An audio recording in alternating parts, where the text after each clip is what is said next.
चलिए, तो अब हम जो है कंटिन्यू करते हैं लेक्चर नंबर 3, ठीक ना। लेक्चर नंबर 3 में हमको पढ़ना है फंडामेंटल फोर्सेज इन नेचर, ठीक ना। हमारे नेचर में फंडामेंटल फोर्सेज क्या क्या होते हैं, मतलब कौन कौन से ऐसे फोर्स है जो हमारे नेचर में वर्क करते हैं, ठीक ना।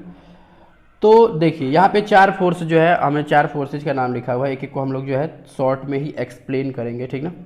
पहला आपका फोर्स है ग्रेविटेशनल फोर्स, दूसरा आपका फोर्स है इलेक्ट्रोमैग्नेटिक फोर्स, और तीसरा आपका फोर्स है स्ट्रॉन्ग न्यूक्लियर फोर्स, और चौथा आपका है वीक न्यूक्लियर फोर्स, ठीक है। तो एक एक के बारे में हम करके जो है थोड़ा थोड़ा पढ़ेंगे, ठीक ना। अभी इस सारी ये चीज़ें जो है हमको एक चैप्टर के रूप में मिलेंगी, तो आपको घबराने की आवश्यकता नहीं है।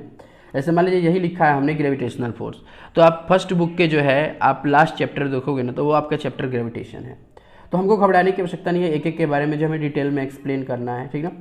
मतलब इन्हीं चारों फोर्सों को, मतलब फोर्स को मिला के हमको जो है पूरा ये मतलब बुक ही पढ़ना है कह सकते हैं, ठीक है। मतलब पूरा बुक का मतलब पूरा साइंस ही पढ़ना है, ऐसे समझ लो, ठीक है, फिजिक्स में।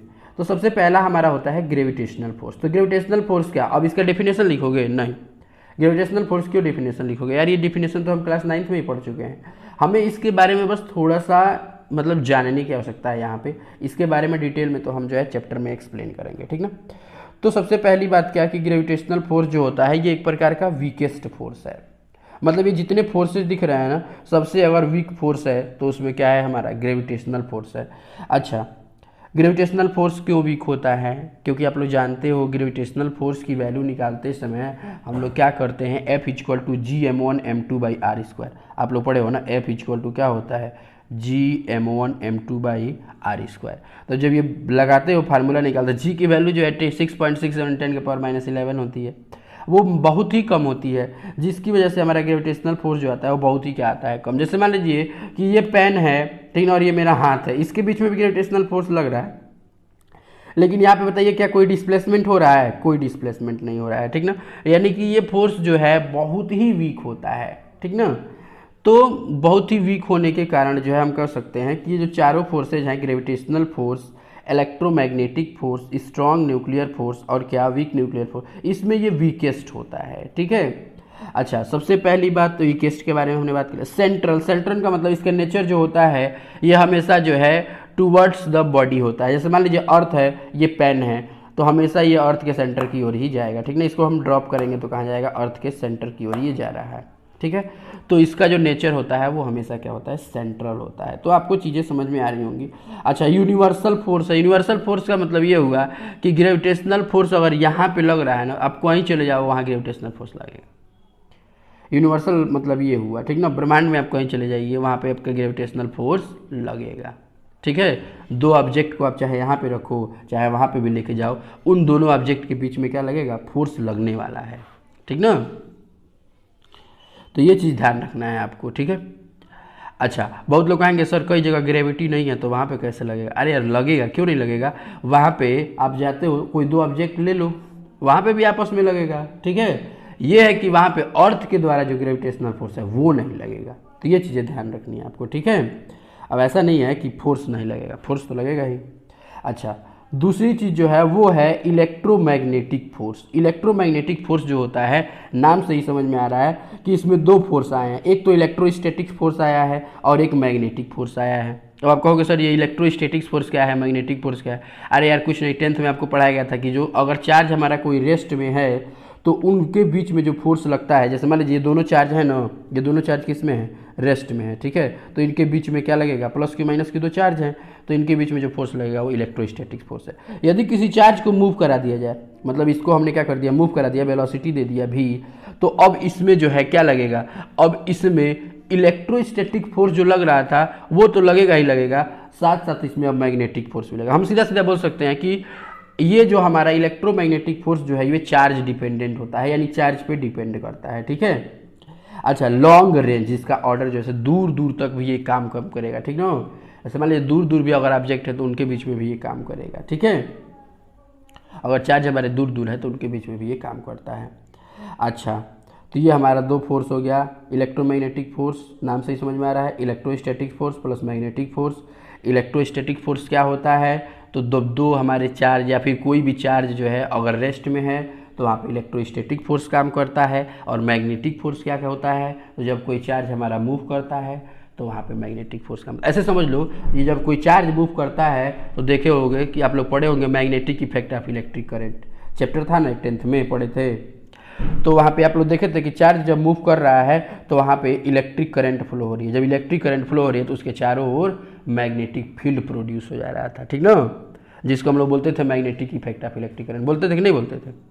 तो इस तरह से हम कह सकते हैं कि ये हमारा इलेक्ट्रोमैग्नेटिक फोर्स है, दूसरा फोर्स, ठीक है। और ये बहुत ही क्या होता है, बहुत ही स्ट्रांग फोर्स होता है, ठीक है। मतलब अगर हम बात करें, जैसे मान लीजिए न्यूक्लियस में हमारे क्या होते हैं, न्यूट्रॉन और प्रोटॉन होते हैं ना, तो न्यूक्लियस में अगर हम न्यूट्रॉन और प्रोटॉन ले लें और इनके बीच में बात करें कि अगर इनके बीच में जो फोर्स लग रहा है, इलेक्ट्रोस्टैटिक फोर्स लग रहा है, तो वो मैग्नेटिक फोर्स को कितना लगेगा, 10 का पावर 36 होता है, समझ लो। मतलब जितना ग्रेविटेशनल फोर्स लगेगा ना, उसका 10 का पावर 36 गुना इलेक्ट्रिकल फोर्स लगता है, सोच लो।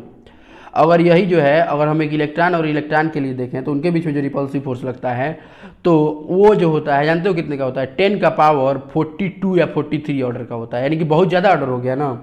यानी कि इलेक्ट्रिक फोर्स जो होता है ये ग्रेविटेशनल फोर्स का बहुत गुना होता है, ऐसे समझो, बहुत ज़्यादा होता है, कई गुना होता है।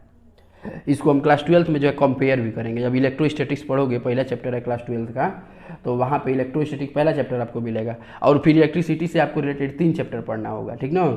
इलेक्ट्रोस्टैटिक्स पढ़ोगे यानी कि इलेक्ट्रिक चार्ज एंड फील्ड पढ़ोगे, और दूसरा आप पढ़ेंगे इलेक्ट्रोस्टैटिक पोटेंशियल के बारे में पढ़ेंगे और कैपेसिटेंस के बारे में, और तीसरा करंट इलेक्ट्रिसिटी के बारे में पढ़ेंगे, ठीक है। तब आप जो है मैग्नेटिज्म में चौथा चैप्टर में पहुंचेंगे। तो आपको घबराने की आवश्यकता नहीं है, ये सारी चीज़ें जो है आपको एक एक चैप्टर के रूप में मिलने वाली है। मैंने स्टार्टिंग में भी बताया है, पहले लेक्चर में भी, कि आपको जो है जो भी चीज़ें यहाँ बताई जा रही है, इसको आगे हमको एक चैप्टर के फॉर्म में पढ़ना है, मतलब चैप्टर के रूप में मिलेगा, ठीक है। चलिए तीसरे फोर्स के बारे में बात कर लेते हैं, strong nuclear force. Strong nuclear force is strongest in all forces.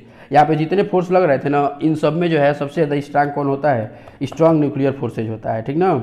अच्छा, ये चार्ज इंडिपेंडेंट होता है, चार्ज पे डिपेंड नहीं करता है, ठीक ना। ये न्यूक्लियस के अंदर काम करता है, ये चीज़ ध्यान रखेंगे, ठीक ना, कि ये कहाँ काम करता है, न्यूक्लियस के अंदर काम करता है। अगर आप कोई एटम है ना, उस एटम से अगर बाहर निकल जाओ तो फिर ये फोर्स जो है काम नहीं करेगा। तो एक चीज़ आपको ये ध्यान रखना है, ठीक है।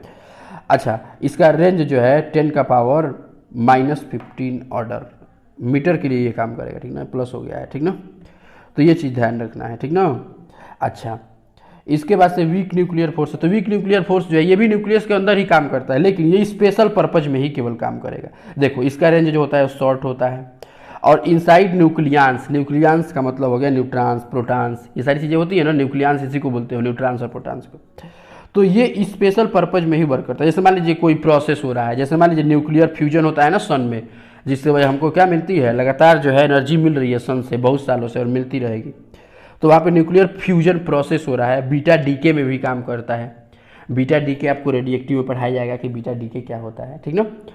वैसे मान लीजिए कि हमारे पास अगर कोई रेडियो एक्टिव एलिमेंट है ना, तो उसमें से क्या होता है कि अपने आप ही कुछ जो है क्या होती हैं कि रेज निकलती हैं। आप लोग देखे होंगे, जैसे रेडियम वगैरह देखे होंगे, रात में भी चमकता है, देखे हो ना। तो अच्छा, ये रोड देखो ना, रोड पे जो है रेड रेड कलर का लगा होता है, रेडियम लगा होता है, ठीक ना। तो इनसे अपने आप ही क्या निकलती हैं, कुछ जो है रेज निकलती हैं। तो यहाँ पे कुछ पार्टिकल्स की अभी जो है निकलते हैं, जो अगर मान लीजिए रेडियो एक्टिव एलिमेंट है तो वहाँ बीटा डीके होता है, एक अल्फा डीके भी होता है, ठीक ना, गामा डीके होता है। तो रेडियो एक्टिविटी में जो है आपको ये पढ़ाया जाएगा ये सारी चीज़ें। तो जब कोई स्पेशल पर्पज यानी कोई हमारे पास रिएक्शन हो रही होगी, उस समय हमारा काम करता है वीक न्यूक्लियर फोर्स, ठीक है। तो ये बात हो गई हमारे फोर्सेज के बारे में लेक्चर नंबर 3 में। अब हम कंटिन्यू करेंगे लेक्चर नंबर 4 को, ठीक ना, अगले वाले लेक्चर में, और फिर लेक्चर 4 के साथ ही इस चैप्टर को ख़त्म कर दिया जाएगा, ठीक है। फिर हम स्टार्ट करेंगे यूनिट्स एंड मेजरमेंट्स, जो कि आपका सेकेंड चैप्टर है। तो आपको जितना नोट्स बना रहे हैं ना, उतना ही आपको नोट्स बना लेना है, ठीक ना। यहाँ पे जितना भी मैं आपको दिखा रहा हूँ, वीडियो को पॉज करके और इसका नोट्स आप आसानी से बना सकते हो। चलो ठीक है, चलिए।